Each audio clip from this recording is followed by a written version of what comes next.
You know, there's a reason why I sit here and glaze Genshin half the time when it comes to this channel and, just consistently love to talk about it. It's mainly because I feel something. When it comes to a lot of the games I play, I really like to jump into games that obviously have the three balances. Good story, good characters, and the obvious thing that the game needs to do. Like what type of game it is, like whether it's combat, whether it's like some type of like, I guess, puzzle or whatever. Whatever the game is basically supposed to do and be the main focus of gameplay wise, have that main third thing, right? And if you have all three of those things working in your favor, you got a recipe for a good game, in my personal opinion, right? And that's why I like Genshin so much. The combat is not necessarily the most deep thing in the world, but it does have a lot of stuff to it that, isn't just something to just be like, hold on, let me gloss over this real quick. No, it's something there, right? Whether it's elemental reactions and things sort of like that. Same thing with its characters. Like, I feel for pretty much every character that is in the game outside of maybe like one or two. But one or two out of the cast of like, what, 80 characters or so now? That's a lot of dang characters to actually care for and be happy to see on screen when they do pop up, no matter how much little screen time I might get, honestly. And the same thing I feel for like story.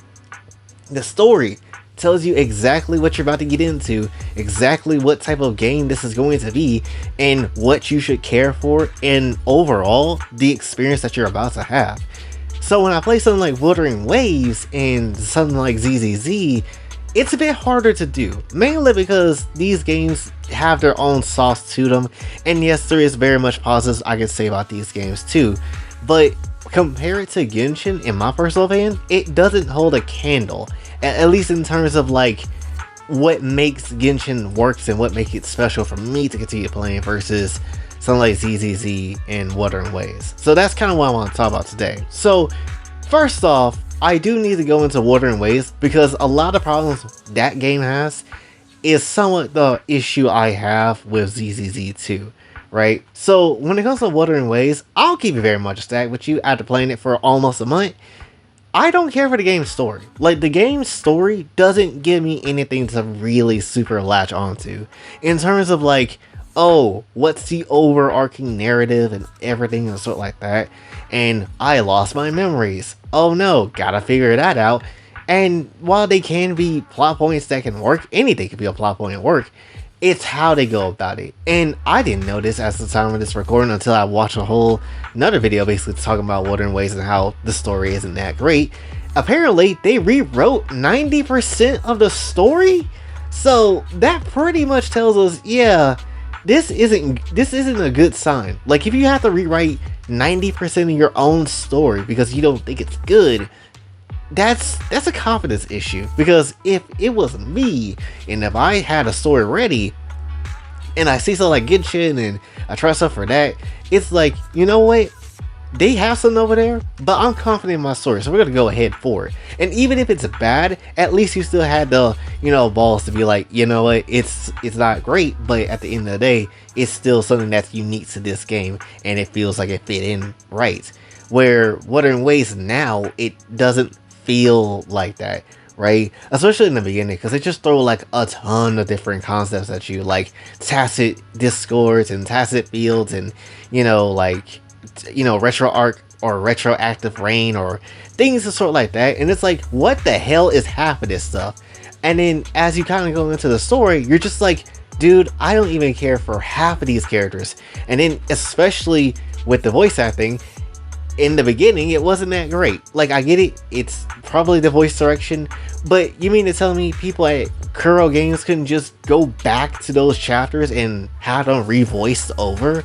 Like, I get it, it's a lot of work, but I'd rather you do that instead of just continuing on like, oh, nothing ever really happened. The reason why I wasn't an issue in something like Genshin is because, yeah, some voices were changed up to be like a different type of pitch, but at the very same time, it wasn't like something that was like, oh, this sounded different and weird in this tone in terms of a sentence and how it goes. It was never like that. It was just the tone of character voice just changed a little bit, good and bad sometimes, and we can keep going. And I'll keep it very much a set. I didn't really care at all for Wua until we got to like, see Jue and then Jinshi's whole like story and whatever, right? And I mean up to that point where we basically free Jue, because everything before that was basically, to me personally, was kind of ass. I'm not gonna lie. Like, I didn't give two shits about trying to, protect Jinsho at all. I didn't give a damn about the Theodian or whatever the hell that big ass statue was. I didn't really care too much about the characters that we met along the way during that time, and the whole Avengers let's fight together type of thing to protect Jinsho and all that. I didn't care for any of that. All that felt really like something you could have kept later on, because I don't know half of you people. Like, I don't give a damn about Yang Yang. I don't give a damn about Chinxia or whatever. Like, I can't even pronounce half of y'all characters' names. Like, I don't care. Why should I? And that's just kind of how it is, right? Don't get wrong, there's character designs that are good, and some characters I feel like is like, alright. Clappability is definitely there. Encore can get it. Jin Shi can get it, Chang Li can get it. Like, there's plenty of characters that can, but at the very same time, in terms of like actual, characters and story that vibes hard with you understanding what's going on, it doesn't hit well for me, right?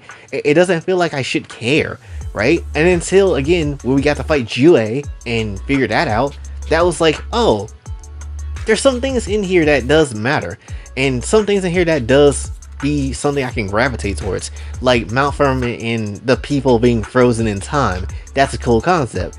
The whole thing with Jinshi and Jue fighting each other a bit, that was also really dang cool. And we can go and step into the future a little bit with like the Black Shores. Not everything about the Black Shores was great. I didn't really care about the whole Tethys system. I don't even know what the hell it does. But when it comes down to Shorekeeper, I care for Shorekeeper because she has a really good design. Much less, she was out here basically, taking orders from our past self that we don't remember anymore. And essentially, she's just like, yeah, I'll risk the biscuit for her. If she wants some Chick-fil-A, I'll get her 2 Chick-fil-A biscuits. That's just how it is. But when it comes down to it, outside of that, I don't care for the rest of the characters, right? And yeah, you're gonna have some characters that might be a secret surprise that you might care for, like Camellia, which I'm just starting the quest for, and I'm immediately starting to kind of like a little bit more than her character introduction in the previous part of the story. But when it comes down to it, though, that's kind of about it. Like, yes, we can sit here and glaze Wuwa's combat all day. We can sit here and glaze essentially, how maneuverable certain characters can be and how the wall running is really good and how much I like it. But at the end of the day, you can have all the great gameplay mechanics and characters all day, but if that story ain't good, then I don't really care. And that's kind of the thing. Again, they bombard you with so much stuff in the beginning that you don't get the time to really care too. That's why Genshin's story in the beginning was solid. Because yeah, you're going to different worlds and traveling into different places, but then, oh no, unknown god comes F your shit and essentially takes your damn brother. At least in Lamine's version. And essentially, you gotta go find them and get them back. At the same time, you're not bombarded with like a whole bunch of different phrases and stuff like that. And hell, you have a guide in Paimon, and I know people shit on Paimon a lot, but Paimon is so damn good, and I feel like people need to give her props. Mainly because, while she is your guide technically, she doesn't know basically everything to know, and she kind of is confused too on why certain things happen. And so when you don't know, she doesn't know, and so it's not like she's bombarding you with like tons of information. You're both clueless, and that means there's room for mystery, the room for exploration to be had there, and that's great. Yeah, she knows some things, but she doesn't know everything, and that's honestly incredibly valuable. So it's not like we're confused and Paimon knows everything. Huh, bitch ass traveler, you should know all this stuff. Now feed me more money before I eat your head. Like, calm down.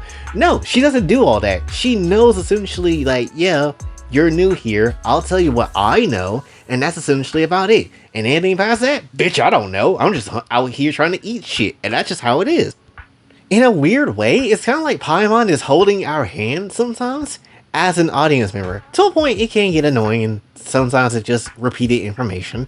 But still, it's like, yeah, it's nice to have you here, Paimon, because I don't know what the hell happening half the time, especially in the beginning of the game. I don't know what's going on, so please, let's go through this journey together. And that's what makes it good. And it's not trying to blast you with everything in the first 10 minutes, right? You don't know why certain things is happening, but you go along with it because it's just like, yeah, I got no other option right now. Plus, this could help out to find my missing sibling, so I might as well. And that's what make it rock in the beginning. And then as you kind of explore the world, learning about the Abyss and how they hate people, and how the Fatui is out here being on some weird type of time and against the gods, and all that type of stuff, it adds up sorts of intrigue naturally, and it feels like there is a heart in the system of Genshin that makes it pop off and work. Very much unlike Wuwa and how they kind of do things. And as far as ZZZ goes, just straight up off rip, I'll completely tell you, it has the best characters in terms of like personality and how they are and active going for them than any gacha game that's out there. I'll say that, even more so than Genshin. I'll say that for sure. It's not that the, I would say like the animation carries ZZZ by itself. It's that the fact that the characters ain't super Gen Z-ish, but at the same time, they're not necessarily like, completely like robotic type of voices. No, they have personalities, they know how to feel, they have their own vibe, like this is their own world and we're actually seeing another world just in the process. That's what it feels like when it comes to ZZZ, and they absolutely slap with their characters. My issue is kind of somewhat what Wu had, is that they threw some concept I feel like they threw some concepts at you a little too early, and I don't know what the hell's going on. But the biggest problem I had is mainly with the main characters, Bell and Wise.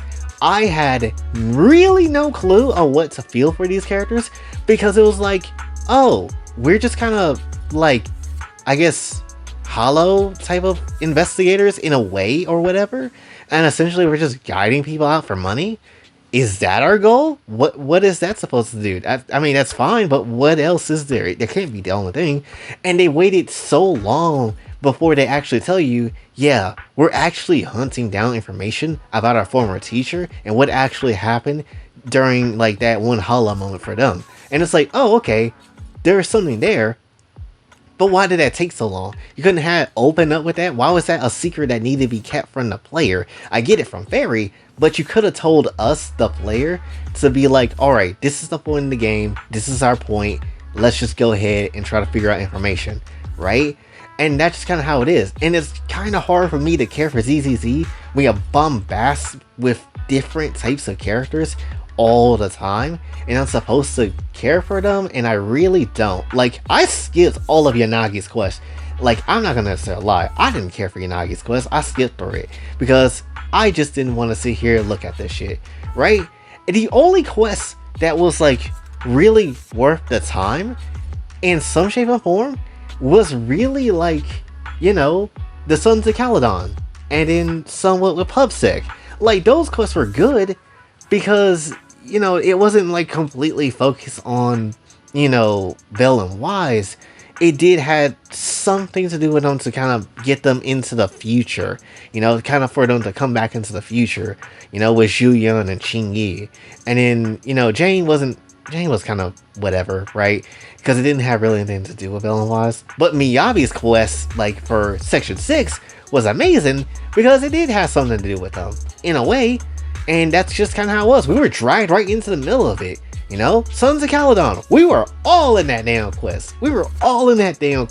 Because that's just the whole point. We were all there trying to figure shit out, trying to see what we need to do for the whole, like, Inferno racing thing and all that type of stuff. And it was great. I love the Sons of Caledon. It's my favorite section of ZZZ so damn far, right?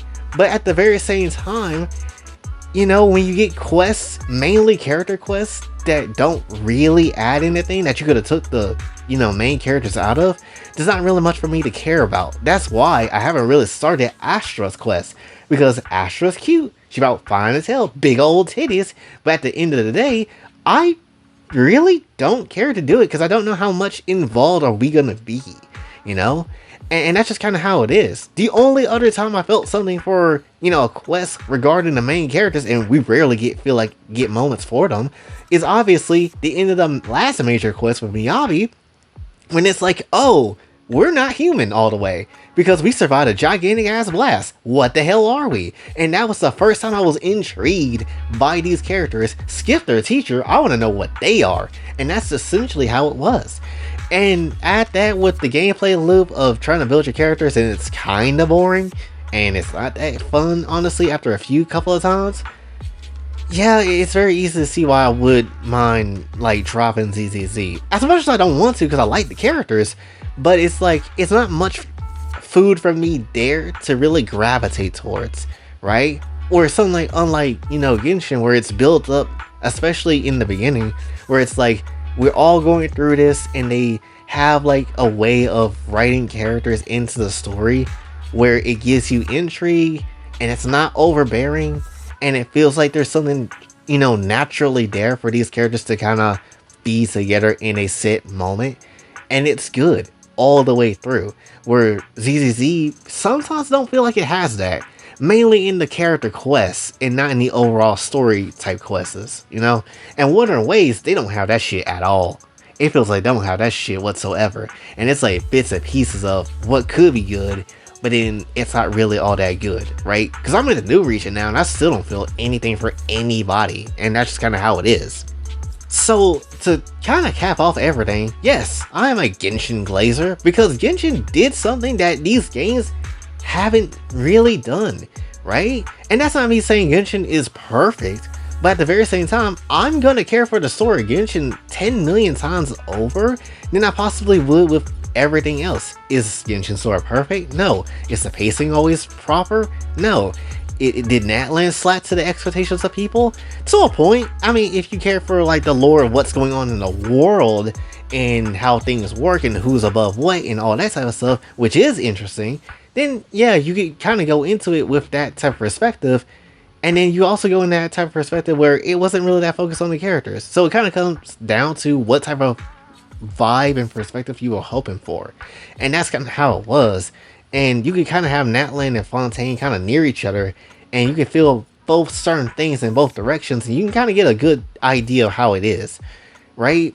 But when it comes down to it, it's like Genshin's story is more concise.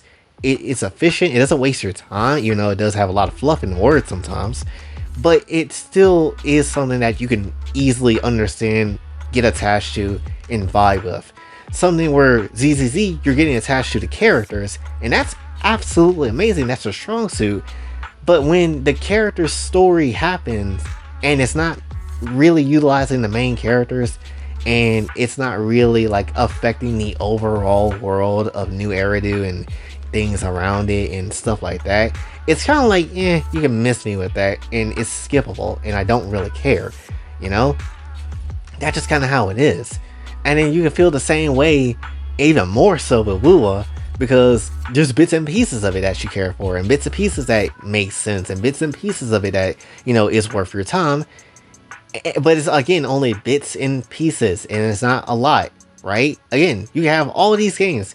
Very good designs of characters, doesn't matter. Clavable characters, doesn't matter. Sexy as lollies, I'll say that, because why not? Yeah, I know you want to pound Encore. I know you do. I know it. And, that new chick that came out recently, like Rokia, or whatever, she about fine, dig a shit, why? But when it comes down to it, you have all the clappable characters all you want, but if that story, the trifecta, ain't there, you're not gonna have a good time. And I don't really personally care. And now it's for me personally, like, alright, I'm hoping ZCZ keeps my attention, because I'd hate to not play the game anymore and not necessarily vibe with the characters anymore, right? In the music of the game and things and sort like that, And I see stuff like Ananta and Neverness to Everness in the distance, and it's like, oh, one of these games is going to replace Wuwa for me, for sure. One of these games absolutely will do so. I don't know which one, but they probably are going to do so. And then if ZCZ ain't careful, I'm probably going to replace that too, because I don't really care to play it too much. It's not my cup of tea. I can play something else or do other things. So overall, your story has to basically keep consistency It has to be something that attaches, you can get attached to easily. And it basically just shows you again, introductions matter to your story. Because if it's not good, if it doesn't necessarily gravitate you into a way of caring, and it's not something that easily you could understand, oh, this is this and that is why, instead of giving you a bunch of different names of things you never heard of, and in the game basically kind of somewhat expecting you to understand, that's not necessarily the fault of the player. That's more the fault of the game for being, too uppity and too strict, and too trying to take it so seriously. And that's just kind of how it is, right? So that's just kind of how it is for Wuwa, and why I probably will drop it the first minute I get the chance to, right? Which is a shame, because the game isn't that bad itself in terms of what it is. It just is a piece of the story don't really gravitate towards me in a strong way, and that's just kind of how it is. But that's really what I wanted to say for this one. So hopefully you did enjoy. If you did, be sure to like, share, subscribe, hit the bell notification everywhere else. Also follow my socials, and let's do on this channel. Go find Gacha if it's available as well. And hopefully this explains why I'm a bit of a glazer for Genshin, because again, they do stuff right that makes sense, and I thoroughly enjoy, and that just kind of, again, mainly it. We glazers over here with it comes to Genshin. That's just how it is, regardless of what content kind of come out, it makes you care, even if it's filler. But yeah, until then, this is Boy J, signing off. Have a blessed day.